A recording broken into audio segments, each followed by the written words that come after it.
Für mich als Bäuerin ist natürlich Boden was anderes. Also ich gehe auf jeden Acker und dann knie ich mich erst einmal hin und dann rieche ich am Boden und dann grabe ich und dann fühle ich.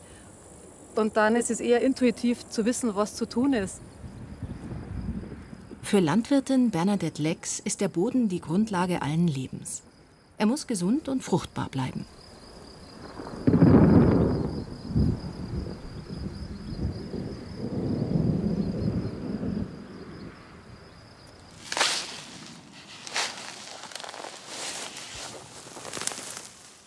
Rudi Barth ist Landwirt im Dachauer Hinterland. Bist du eigentlich so eine Art Bodenpionier? Mei, Bodenpionier. Man tut nicht, was man kann. Der Boden ist schön durchwurzelt. Der Wurm ist wieder da. Ja, aber der Boden ist ja jetzt schon so deine Leidenschaft, oder? Ja, mich freut das, wenn das alles passt. Mei, das ist jetzt schön da, die Klee, aber mir war jetzt lieber, die Klee waren jetzt weg. Ich werde jetzt da kein Mais nicht mehr anbauen können, weil die Zeit uns davonläuft. Die Klee bleiben stehen, das tut den Boden gut. Das Einzige ist, mein Kalperl tut es nicht gut, weil ich halt keine Marktfrucht nicht kriege, heuer von dem Acker, was ich verkaufen kann. Für Rudi Barth ist der Boden noch zu feucht, um Mais anzubauen. Es ist Mitte Mai. Seit 4 Monaten ist es kalt und nass. Bei Nässe fährt er nicht aufs Feld. Wenn ich jetzt mit dem Gruppe da reinfahren darf, dann darf ich den Boden zusammen, ich darf die Poren rauspressen. Die Fruchtbarkeit leidet, ich habe da eine Erosion. Aber natürlich, so ein Jahr wie heuer ist schon sehr schwierig. Wenn man nicht anbauen kann, hat man halt auch kein Geld nicht. Und von der Luft und von der Liebe können wir Landwirte auch nicht allein leben. Das hilft uns nichts. Die Kleeuntersaat würden viele Landwirte mit Glyphosat vernichten. Rudi nutzt sie, um den Boden mit Nährstoffen anzureichern. Ja, wenn man die Untersuchungen alle anschaut, dann geht der Humusgehalt zurück. Und wenn man die meisten Untersuchungen anschaut, dann sind wir bei 2% Humus. Stellenweise sind wir schon unter 2% und dann die Fruchtbarkeit leidet runter richtig. Gut bewirtschafteter Ackerboden kann hierzulande 4% Humusanteil haben. Humus befindet sich in der oberen bis um die 30 cm dicken Bodenschicht und enthält gebundenen Kohlenstoff. Das ist natürlich jetzt eine wunderbare Sache für den Wurm, weil der kontinuierlich das ganze Jahr ein Futter hat. Da ist der nächste da. Und darum ist es ein Untersaat einfach richtig gut, weil der Boden jetzt eigentlich 1,5 Jahre lang nicht angerührt worden ist. Riecht gut. Nach was riecht es? Ja, das riecht, da riechen wir, das ist ja wie nach Waldboden riecht das. Und da ist der nächste Wurm da. Unzählige Lebewesen befinden sich in einem gesunden Boden, vom Regenwurm bis hin zu Springschwänzen. Die Kleinstlebewesen, Bakterien und Pilze überwiegen in Zahl und Gewicht. Von ihnen hängt die Bodenfruchtbarkeit ab.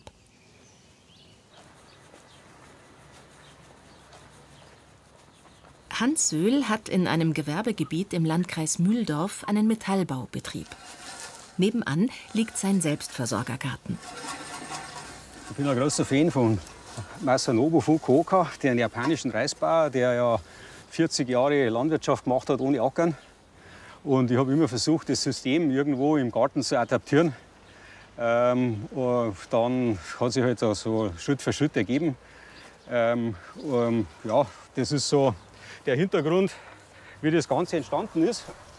Der Boden, den er vor 12 Jahren übernommen hat, war durch intensiven Maisanbau stark verdichtet. Mein Ziel ist ja immer im Garten so wenig wie möglich zu machen. Wenn ich das Ganze jetzt ackern würde oder umgraben, dann bringe ich da zu viel Luft rein. Und dann kommen die Bodenschichten, die tiefer liegen, nach oben. Wenn die obere nach unten, dann wird die komplette Mikrobiologie zerstört. Und das, was ich jetzt mache, das ist so ähnlich wie in Nordamerika in der Prärie. Wenn eine Büffelherde über den Grasbestand läuft und das, was sie zusammengedruckt haben, das ist dann später abgebaut worden und ist zum Humus umgewandelt worden. So ein Boden ist ja wie ein Hefeteig. Der braucht so ein bisschen einen Zusatz und dann geht der auf. Wird zwar nicht mehr, aber flockig und luftig. Ja, wenn man sich das jetzt anschaut, das sind jetzt ungefähr mindestens 20 cm, was der Boden da rausgewachsen ist. Die selbst hergestellte Kohle beschleunigt den Humusaufbau. Die Kohle nimmt die Nährstoffe auf, die die Pflanzen jetzt nicht gleich verbrauchen, die bei der Verrottung frei werden. Man muss sich das vorstellen, das ist der Kühlschrank in der Küche für die Pflanzen. Wenn sie am Montag ein Schnitzel mag, dann kriegt sie ein Schnitzel. Und wenn sie ein Butterbrot braucht, dann kriegt sie ein Butter und so weiter und so fort.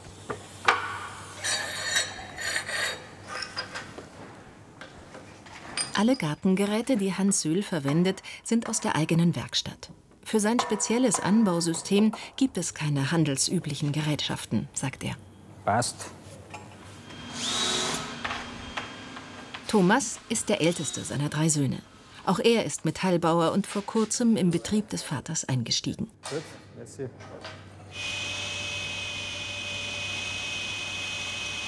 Anfang des Jahres habe ich hier angefangen zu arbeiten. Dann ist das ganz neu mit dem Vater. Ja. Wir kennen ihn schon länger. Aber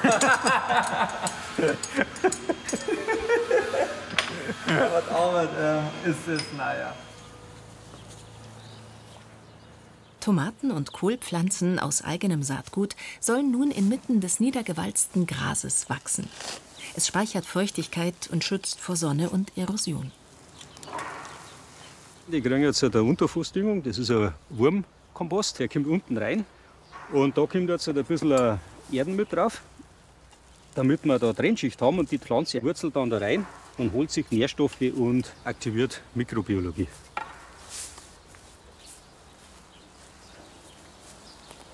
In der Natur muss man sich angewöhnen, man kann nichts gegen irgendwas machen, sondern man muss versuchen, damit zu leben.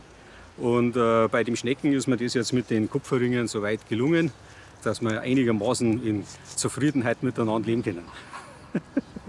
Das ist zwar nicht immer ganz im beiderseitigen Einverständnis, aber meistens.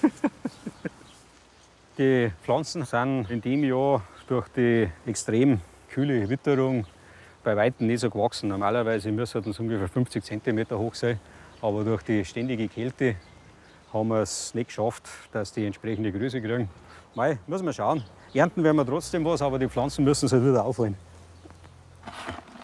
Soweit ich mich zurückerinnern kann, also die letzten 40 Jahre haben wir noch kein so ein Frühjahr gehabt. Der Winter war jetzt nicht arg kalt, aber ständig Regen, ständig kalt, keine Sonne. Man sieht halt jetzt zunehmend von Jahr zu Jahr, wie sich die Klimaveränderung jetzt auch im Garten deutlich auswirkt. Meine Kinder haben zu Hause auf einem kleinen Teich Schlittschuh gelernt.